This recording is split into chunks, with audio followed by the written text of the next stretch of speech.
सो आपको पता है कि बीपीएससी टीआरई 4 की नोटिफिकेशन जारी हो गई है, तो मैं आपसे सिर्फ सिलेबस और एग्ज़ाम पैटर्न डिस्कस करने जा रहा हूँ उसमें।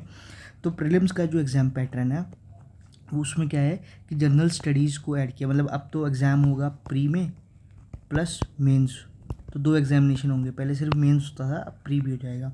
सो प्री में जनरल स्टडीज़ होगा सिर्फ, ठीक है। सारे क्वेश्चन ऑब्जेक्टिव टाइप होंगे और मल्टीपल चॉइस होंगे। 2 घंटे का पेपर होगा, 150 क्वेश्चन टोटल, क्वेश्चन 150 होंगे और 150 मार्क्स का होगा, यानी हर एक क्वेश्चन 1 नंबर का होगा।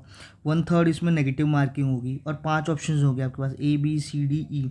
ई ऑप्शन का मतलब होगा कि अगर कैंडिडेट को कोई ऑप्शन नहीं सही लग रहा, ए बी सी डी अगर आपको सही नहीं लग रहा, ठीक है, तो आप ई को क्लिक सर्कल करेंगे, ठीक है। अगर आपने ई नहीं किया तो वो आपके लिए नंबर कट जाएगा, वो नेगेटिव में चला जाएगा। तो आपको ई सिलेक्ट करना पड़ेगा कि आपको ए बी सी डी में से कोई सही नहीं लग रहा। एग्जामिनेशन सिलेबस क्या है प्री का? जनरल साइंस है, national and international current events of importance, history of India की रेफरेंस, जो बिहार की हिस्ट्री है इंपॉर्टेंट है। जनरल ज्योग्राफी, बिहार की ज्योग्राफी मतलब इसमें एडिटेड है।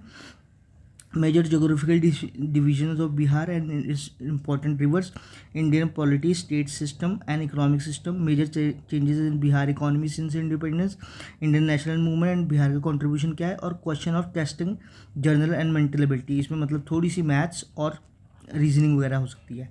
उसके बाद है पार्ट 2 जो कि मेंस का एग्जामिनेशन है, 150 नंबर का पेपर होगा, इसमें 3 होंगे, पार्ट 1, पार्ट 2, पार्ट 3। पार्ट 1 में लैंग्वेज का है, पार्ट 2 में बेसिकली आपका है क्या है, जनरल स्टडीज़, और पार्ट 3 में है आपका 80 मार्क्स का सब्जेक्टिव। अगर इकोनॉमिक्स है तो इकोनॉमिक्स, ये मैं क्लास 11th और 12th के नज़रिए से बता रहा हूँ, ठीक है। So this was the whole syllabus. Thank you so much for watching this video.